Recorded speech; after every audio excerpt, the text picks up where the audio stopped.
Hi, welcome to 𝐂𝐤 Academy.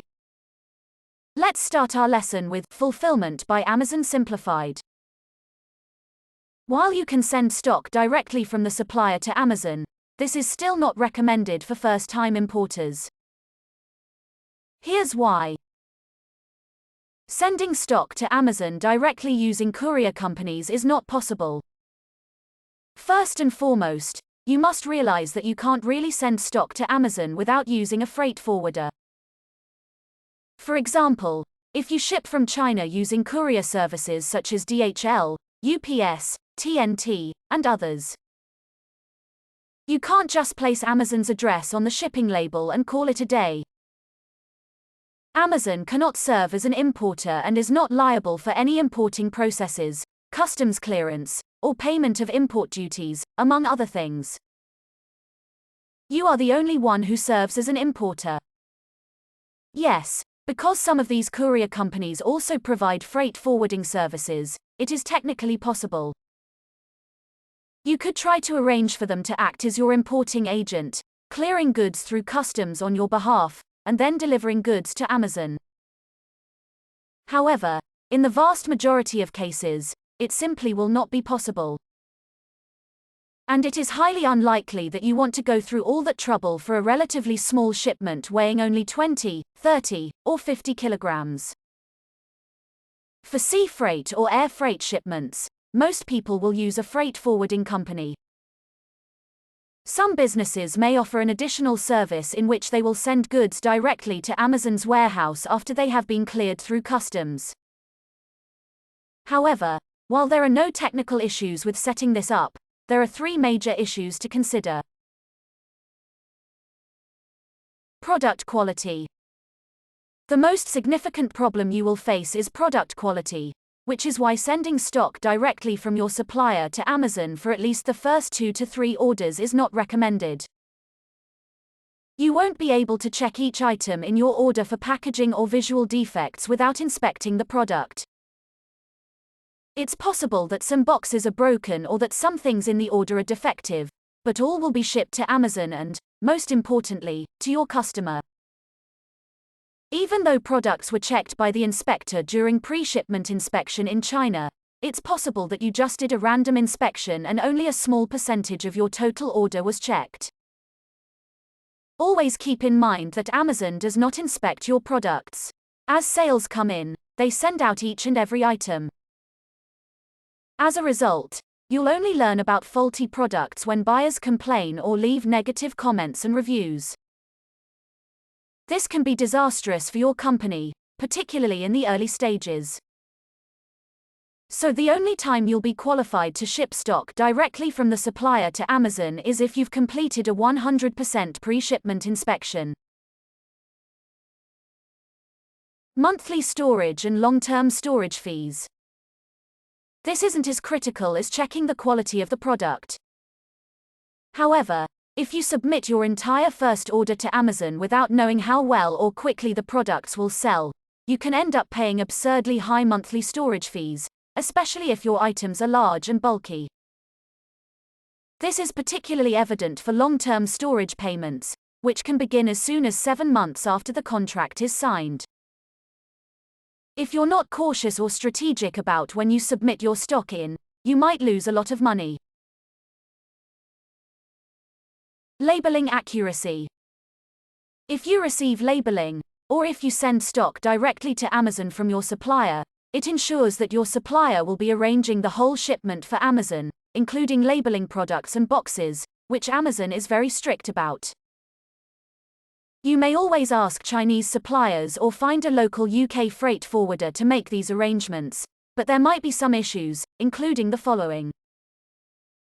The chances of making a mistake are much higher than if you take responsibility for doing it yourself. It's not a problem for suppliers to label each individual product, especially if only one SKU is involved, because it's a very simple task. However, if the shipment includes multiple SKU, dozens of boxes, and multiple pallets, it's very easy to mix up labels and make a simple mistake. You have very precise instructions that a supplier could possibly miss, or something could simply get lost in the process. As a result, Amazon can refuse to deliver your package. If this happens, you'll have to return the package and repack and relabel it yourself. It could also mean delays in Amazon processing your order, additional fees, and, all in all, a lot of hassle. So, what are the most effective approaches to dealing with all of these issues? Number 1. Send the first few orders to yourself first, or at the very least your first order from a supplier. This means you'll have to make space in your home for boxes and other items where you can inspect each item in your order for defects. If you're renting a room and need more space, look for a cheap local storage unit that doesn't charge long-term fees. It may be worthwhile to pay for a full pre-shipment inspection in China, so that the inspector may inspect each and every product. You will be more comfortable about arranging direct shipment to Amazon if you do this. Yes, there is still a possibility of stock damage during transit and higher storage costs. But it could be preferable to renting a nearby self-storage unit or small warehouse to temporarily store your products. When you first start selling on Amazon, there's one more thing you should be aware of. That is the maximum number of products you are allowed to send to the warehouse. When you begin to sell regularly and prove to Amazon that your products sell, these limits will be increased. These figures, on the other hand, are clearly defined at the beginning. This means that if you're importing 600 or 1,000 oversized units from China, you won't be able to give the whole order to Amazon because it won't be accepted. Your 500 unit cap has been exceeded. If you're dealing with oversized units, keep this in mind, and make sure your first order is under 500 units if you're shipping directly from the supplier to Amazon. Now, what factors do you consider when deciding whether to use a courier or a pallet delivery service? Everything you have to do now is add up the prices. Couriers will accept shipments up to 30 kilograms in weight, so figure out how many units you'll need. It is advised to use a courier for at least the first few shipments if there are at least 50 to 100 units or more. You can then turn to pallet delivery if sales increase. What are the most important aspects of courier delivery to remember? Before sending items to Amazon, double-check that they are properly labeled with FN/SKU codes. This allows you to avoid delays and additional fees. To keep items safe in transit, send them in sturdy boxes, preferably 5-layer corrugated boxes, also known as export cardboard boxes.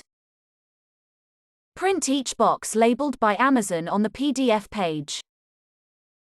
Remember that they are all unique and cannot be copied or duplicated. Labels should be placed so that they do not cover the box seams. Amazon-approved packaging materials should be used. Educate yourself on the packaging restrictions. It is strongly advised that you read the shipping and routing requirements page carefully and thoroughly to learn exactly what Amazon allows and does not allow. In the long run, it will save you time, money, and sanity. So just get it right from the start. As the volume of your shipments grows, you'll want to shift to pallet deliveries to save money and time. When is the right time to make the transition from courier to pallet deliveries? Pallet delivery is less expensive than courier delivery if you send more than 100 to 150 kilograms per shipment, and the heavier and larger the pallet, the more you save compared to couriers.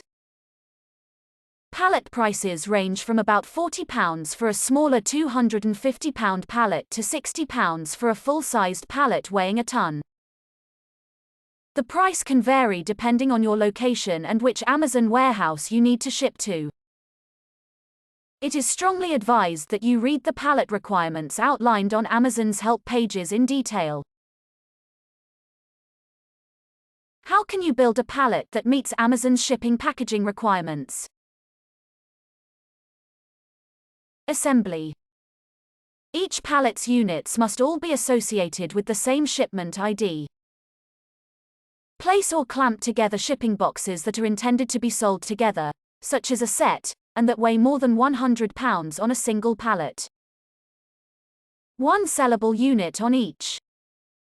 Single, non-clampable shipping boxes or units that weigh more than 100 pounds, are more than 80 inches long, or are more than 30 inches wide should be mounted on their own pallet. Weight and height. The pallet's total weight must not exceed 1,500 pounds. If a single unit is taller than 72 inches, single pallets must not be taller than 72 inches, including the height of the pallet. If the clampable guidelines specified in the floor loading policy are followed, a single pallet can be up to 98 inches long, including the height of the pallet. A clamp truck can squeeze and divide a single 98-inch pallet into two pallets so that the units can be received. Stacking and wrapping. Only standard pallet stacking standards are used for stage boxes. Use no bags, elastic, or extra straps to bind shipping boxes. The pallet's contents must not extend beyond the pallet's edge. All pallets must be wrapped multiple times in clear plastic stretch wrap with a carrier notification that says, "Do not break stretch wrap," or "Do not break down." To prevent shifting during transit, the stretch wrap must fully secure the product to the pallet. From the top of the stack to the pallet, the stretch wrap must be wrapped. The stretch wrap should not be used to stabilize the load on the pallet. Once the stretch wrap is removed, the contents should be secure. Labeling. Each box in the shipment must have its own FBA box ID label that meets Amazon's labeling specifications.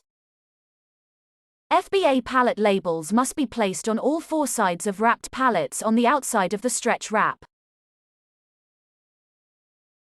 Loading. The average height of the pallets must leave 6 inches between the top of the stack and the container's roof. When in transit, leave at least 3 inches between pallets and walls by using airbags, non-metal straps, or a safety net to keep the load from moving or dropping. To use a dock leveler, allow at least 8 inches of clearance between the last row of pallets and the container doors. Now, let's talk about pallet requirements.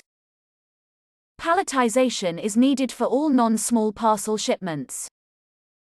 Use 800 by 1200 mm Euro or CHEP when shipping stock to EU countries. When shipping stock to the UK, Amazon only accepts GMA grade B or higher, 1000 by 1200 mm 4-way access wood pallets, or 1000 by 1200 mm CHEP pallets. Currently, Amazon fulfillment centers are unable to accept ocean container deliveries. Furthermore, floor-loaded deliveries necessitate special permission ahead of time, with Amazon's business staff contacting you directly for approval and enrollment. Unauthorized floor-loaded shipments and ocean containers may be rejected at the dock, returned to you at your expense, or subject to non-compliance fines. You can book delivery slots to Amazon warehouses via an authorized list of shipping companies. So, which pallet distribution companies come highly recommended? Palletways specializes in expediting palletized freight both domestically and internationally. They have over 450 depots in Europe and deliver to 24 countries. Sender Pallet picks up and delivers packages at a low cost and with minimal hassle. You can get an instant price and book online for quick delivery with the convenient pallet quote and booking system. Let's talk about long-term storage fee. The long-term storage fee is essentially a fine imposed on sellers whose inventory has been sitting in Amazon's warehouse for more than 6 months. It's important to realize that it's in your best interests to keep a close eye on and control your stock levels. You can only submit Amazon inventory that you can effectively sell out in the next 6 months, hopefully sooner. Another explanation why it is not recommended for new sellers to send all of their stock directly from China to Amazon is because of this. How can you effectively stop having to pay the long-term storage fee? There's also the option to place a removal order, which means Amazon can return your items to you. Of course, this service is not free. In fact, it can be very costly. However, it would be less expensive than paying long-term storage fees. If Amazon alerts you that a particular item will soon be subject to long-term storage fees, you may request that Amazon destroy the item for you. Create a removal order to accomplish this. However, instead of having the goods returned to you, you can make them dispose of them for you. There will always be a small fee per unit, but it will be less expensive than returning the stock to you. How does long-term storage fee work? On the 15th of February and the 15th of August each year, Amazon conducts an inventory review. Amazon examines each seller's inventory to see how old it is. You'll be fined 50% of the long-term storage fees if you have things in storage that are older than 6 months. If you have goods that are older than 12 months, you will be charged 100% of the long-term storage fees, which are very high. Remember that Amazon doesn't want to keep things in warehouses forever, so they'll make long-term storage as expensive as possible to eliminate it. There is a little trick you can use to slightly extend the age of your Amazon inventory without paying this charge. If you're sending stock to Amazon in February or August, do so after the 15th. This means you can store your items for up to 12 months without having to pay a long-term storage fee. If you send stock to Amazon on August 20th, your stock will appear in the next inventory as being less than 6 months old. Even if only by a few days, essentially allowing you until the following year to store your products without incurring any long-term fees. What are the major drawbacks to fulfilling orders outside of Amazon? Amazon's packaging will be used to deliver your products. As you could ever think, a customer who places an order on eBay or through your online store does not anticipate receiving an order from Amazon. It not only causes uncertainty, but it also has the potential to generate some negative thoughts about the purchase. This is particularly true if your pricing on Amazon and other platforms is different. If your customer discovers that they paid more through this platform than they did directly through Amazon, it will almost certainly result in a negative customer experience. Even if the consumer is satisfied with anything, simply seeing the Amazon box confirms the notion that they can purchase directly from Amazon the next time. FBA orders placed outside of Amazon are subject to higher fees. Amazon multi-channel fulfillment, as the name implies, fulfills orders for your distribution platforms at the same pace as Amazon Fulfillment FBA. Amazon MCF is, of course, more expensive than standard FBA. If you're selling non-media, media, or oversized products, as well as whether you're shipping within the UK or to another EU country, determines which fee you'll pay. All else is the same, including restrictions, stocking, picking, packing, shipping, managing returns, and customer service. What are the advantages of having independent fulfillment companies that can handle orders that aren't fulfilled via the Amazon system? Orders will be packaged in plain neutral packaging and shipped out. There will be no long-term storage fees and monthly storage fees will be smaller. Additional orders are normally less expensive than the order's first item, unlike Amazon, where we pay full price for each and every item in the order. Custom inserts, such as promotional flyers or free gifts, may be arranged.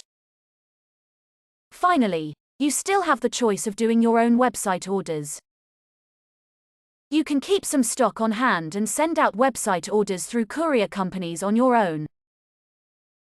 However, this detracts from the benefit of running an Amazon business because you'll always have to go to the post office, deal with delivery problems, and everything else. At the end of the day, the decision is yours to make. Now, what kind of product labels would you come across? FNSKU or EAN labels on products or packaging. When it comes to FNSKU or EAN barcode labels, you have two options. Number 1. Include the barcode in the design of the product packaging. By default, these barcodes will be printed on the packaging automatically. The FNSKU barcode design provided by Amazon includes a barcode graphic with a numeric value underneath it, as well as the beginning part of the title listing, which is not needed. Number 2. Label products or get them labeled for you by the supplier. You may have no choice but to use generic boxes in certain cases, depending on the product. In this case, you must label products yourself or request that the supplier do so. Most Chinese suppliers can do it for free, so it's the first question you can ask if they will label your products for you. If they say yes, give the barcode design file to them and double-check that it's the right one. Keep in mind that if you use a thermal printer, you can make your own labels for around 1 cent, and there's no need to spend a lot on labeling. So, if you want to do your own labeling, you'll need a printer and labels. You may simply use a printer you already own, whether it's an inkjet or a laser printer, when you're just getting started. Laser printers are better because the prints are waterproof, so if you do have an inkjet printer, you can use it for your labels. There's not much else you need to be concerned with the first few orders. You can need to develop a more streamlined labeling process as your company expands. However, when you reach the point where you need to refine this process, you can invest in a thermal barcode label printer such as 𝐷𝒍𝒂𝒃 and more. The advantage of thermal label printers is that they do not need ink to print your labels, so there is no need to buy and replace it on a regular basis. Thermal label printers work by transmitting heat during the printing process to produce an image. The 𝐷𝒍𝒂𝒃 450 is the most commonly recommended thermal label printer for printing item labels, and a regular printer for larger labels. Small labels with code 11354, which are 57 by 32 mm and come with 1000 labels, are also recommended. Box, pallet and courier labels.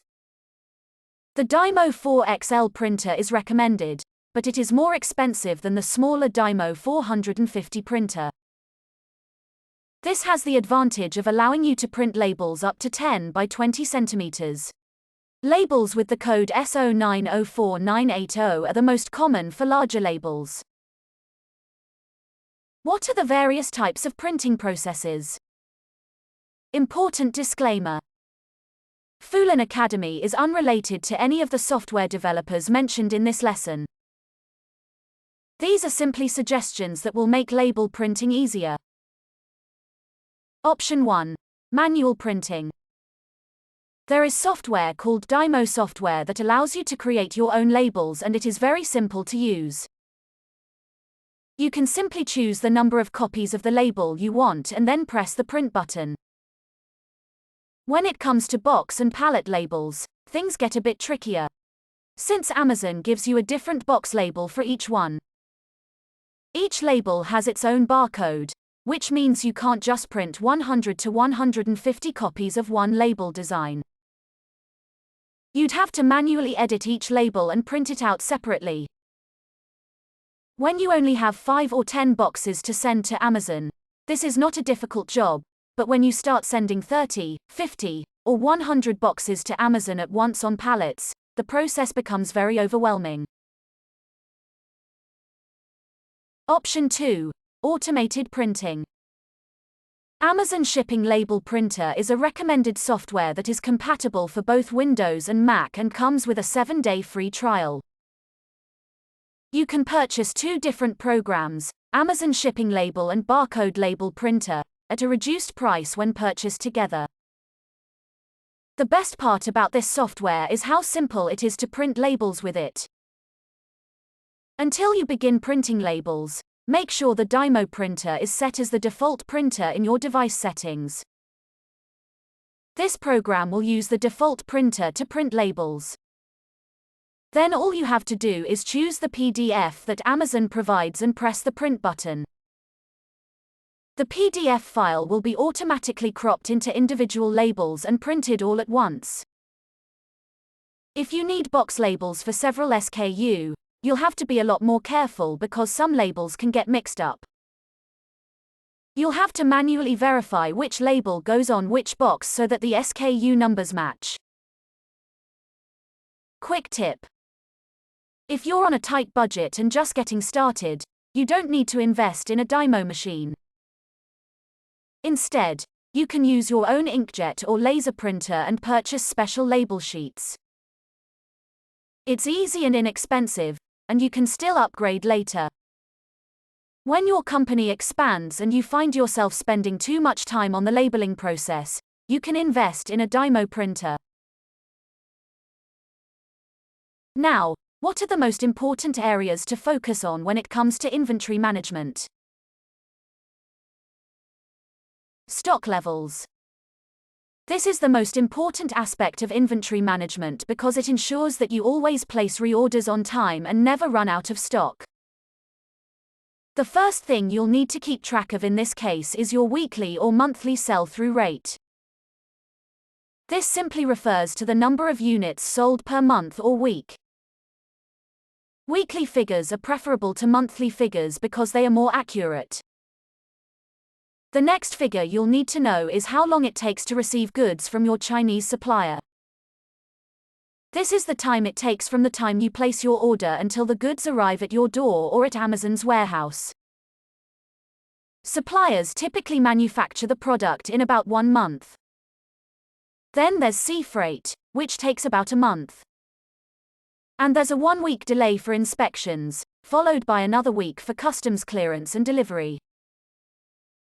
And, if you add 2 weeks as a safety net, you should be looking at a 3-month average lead time from the time you place your order until the goods are ready for sale. This number will obviously vary depending on your suppliers, lead time, shipping method, and so on.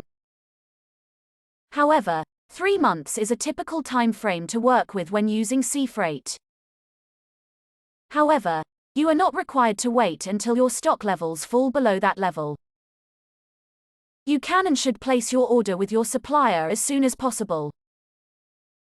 As a result, even if there are delays, you will receive your products on time.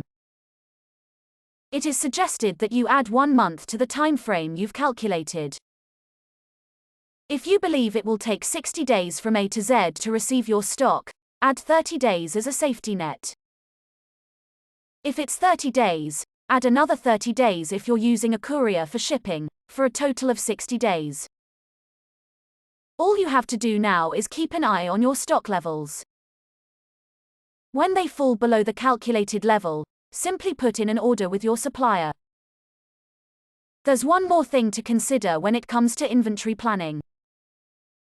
That is the Chinese New Year, which occurs every February. During this holiday, most factories in China are closed for 2 to 4 weeks. You should check with your supplier for the most up-to-date moment, and you can place an order if you want it shipped before the Chinese New Year. Essentially, you must ensure ahead of time that you will be able to cover this period by ordering more stock or placing an extra order right before the Chinese holidays.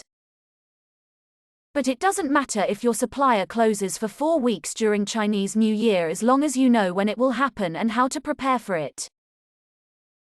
Communicate with your supplier and establish a firm deadline for placing orders before the Chinese New Year. Excess inventory. These are items that cannot be sold as planned and must be liquidated. There are a few common situations that come with a solution, which are as follows. If it's a seasonal item that you couldn't sell in time, you can easily place a removal order and have those products shipped back to you if the item is small enough. And you know you won't be charged long-term storage fees until the product begins selling again the following year. You could leave it at Amazon's warehouse, but this is only a good option for small products. Creating the removal order and holding the stock at your location until next year, then returning the stock to Amazon, is usually the best option.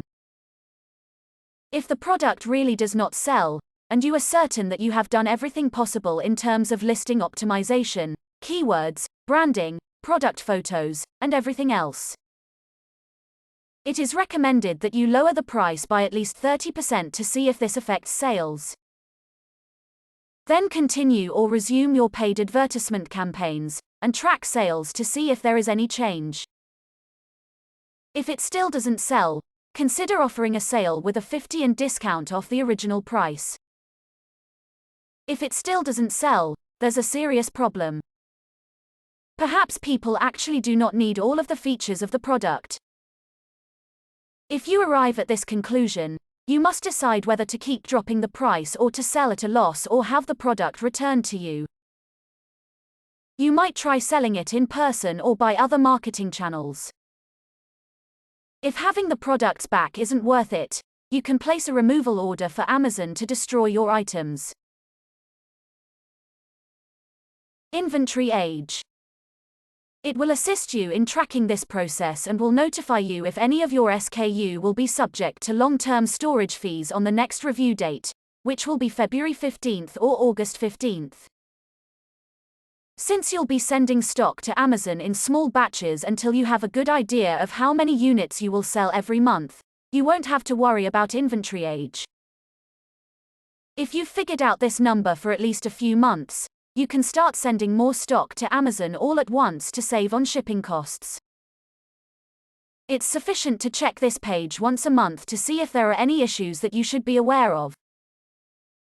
There will be occasions when you will need to prepare ahead of time and place more orders than normal. For instance, consider the holiday season. Almost all product categories will see a spike in sales during the months of October, November, and December, leading up to Christmas. Your sales can double, triple, or even quadruple depending on what you sell. This is entirely dependent on the item you sell and whether or not people will purchase it as a gift. In fact, predicting what sales levels you'll achieve is challenging. Congratulations! You've just completed this topic. See you in the next lesson.